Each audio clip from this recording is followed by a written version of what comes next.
my name is Heather. I'm a student at Northern Virginia Community College LVT program, and I'm going to show you some restraints on Zima, the dog.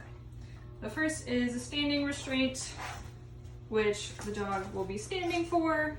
We use this for exams, physical exams.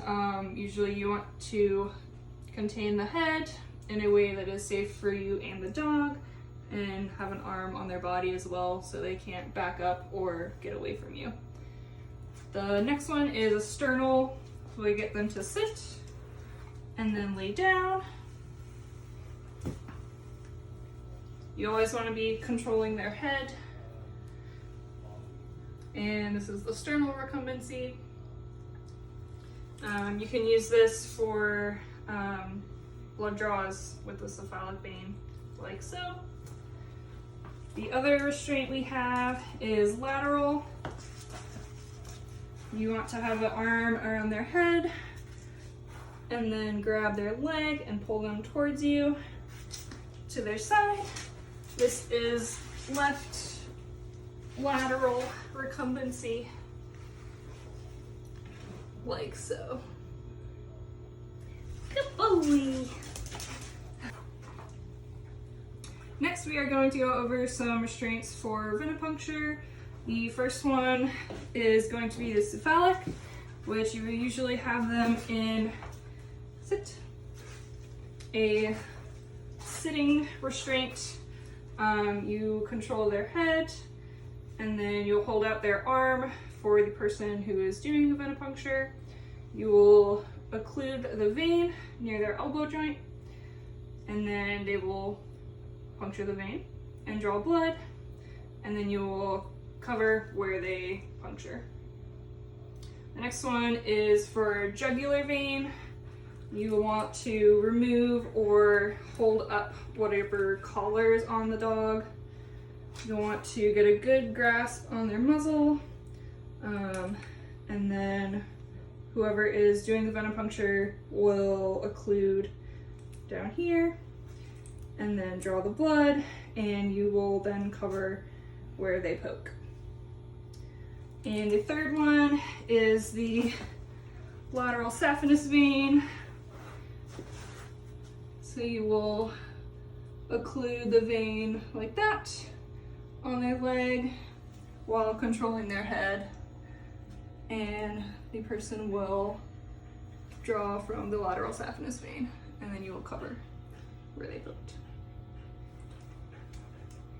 Hey, my name is Heather. I'm an LVT student at Northern Virginia Community College, and I'm going to be showing you some venipuncture and cat restraint. The first one we're going to do is a saphenous vein for the cat. You will typically put them in lateral restraint and then occlude the vein by pressing down on the leg in a karate chop motion. Blade is not too happy with this. The other one is a cephalic venipuncture, where you would get control of their head and then extend their arm and occlude the vein like so. Sorry about it. The third one is jugular, which you can do in sternal or lateral recumbency depending on the preference of your person puncturing the vein. In sternal recumbency, you would typically remove their collar and then hold their head like that, so that the person can occlude the vein here. You want to make sure you have control of their legs so they're not swatting at the person.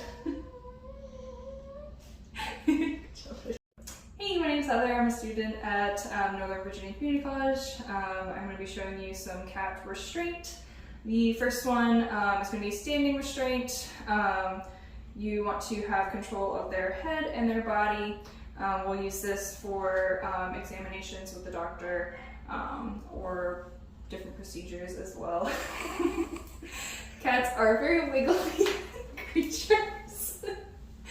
And they're sometimes more comfortable being held, but standing restraint like this. The next one is going to be sternal restraint. So get them to sit and then lay down like that. You can kind of pen them in with your arms and hold them. Cats really like to be squished, makes them feel more comfortable. And so you can hold them like this for like a jugular stick or another examination with the doctor. The third one is going to be lateral. This is left lateral, where you would hold their legs. I'm sorry, buddy. And if they're being too spicy, we can get the towel out and make our little cat burrito. There's a lot of different ways to do the towel. You can do it with the head out or the rear out, depends on what you need to do. But you would place them in the towel and get a good tight wrap on them so that they can't flail around. And then you have your cat, and you can do things like place an IV catheter or whatever else you need to do with them.